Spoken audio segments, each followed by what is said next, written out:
You've just finished your exams and it would have been exhausting. Now you deserve a break to be able to relax and to be able to reward yourself in the holidays. But sometimes that can turn into your whole holidays being wasted, and when the holidays end, you feel miserable because you could have done a lot more. So in this video, I'll go through a few things that you can do post exams in your holidays. So let's begin. Firstly, you could learn something new. Something that can be useful for the rest of your life. For example, learning a new language. Now, you may have done this before at GCSEs, or it might be something completely new. Or you could even develop a language, so improving the vocabulary. For example, even for English, and that would be useful.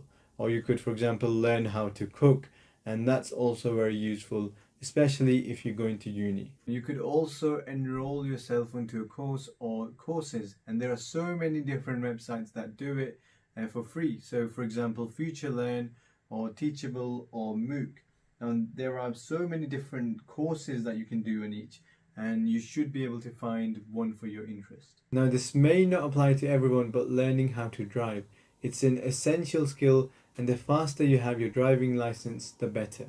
And the holidays is a very good time to get started with your driving lessons, or at least have your theory done. My next tip is to create a fitness routine, and you can turn it into whatever you want. So depending on your fitness level and depending on your interest, so you could do this at home or in the gym, or you could join a society or a club near you. Now you can also look for a job. There are many jobs available for students, from retail to customer service to tutoring, and this can help you become more financially independent, and you'll be gaining skills which will be important for the rest of your life. Now is also probably the best time to look for what you really want to do and where you want to do it. So what college or what uni, and explore your options. So even if you have something in mind, still explore for other things that you may also enjoy, and try to get work experience in that particular field. Now, this can be online work experience, but will be really useful because not only will it help you decide what you really want to do, it will also be really useful for your uni application. And going back to my older point, if you are getting a job, then maybe you can look for something which is linked with your future career in mind. So for example, if you want to work in the healthcare setting, then you could maybe look for a job in the hospital.